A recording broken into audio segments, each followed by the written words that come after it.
میرے دوستوں، نفس کی 3 قسمیں ہیں: نفس امارہ، نفس لوامہ اور نفس مطمئنہ۔ نفس امارہ جو ہے وہ انسان کو ہمیشہ برائی کی طرف راغب کرتا ہے، یعنی اس نفس کے اندر انسان جو ہے وہ گناہ کے کام کرتا ہے، وہ ہمیشہ گناہ کی طرف راغب رہتا ہے۔ اس نفس کے ذریعے انسان کے دل جو ہے وہ ہمیشہ برائی کی طرف جاتا ہے، کبھی بھی نیکی کی طرف نہیں آتا۔ دوسرے نمبر پر ہے نفس لوامہ۔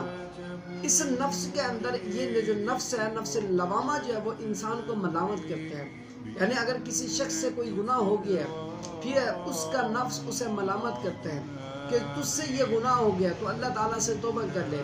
اور اس نفس کے ذریعے انسان جو ہے وہ اللہ تعالیٰ کے قریب ہو جاتا ہے، یعنی وہ توبہ کر لیتا ہے۔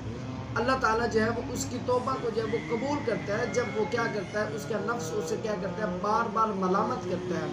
وہ اللہ تعالیٰ کی بارگاہ میں پہنچ جاتا ہے اور اللہ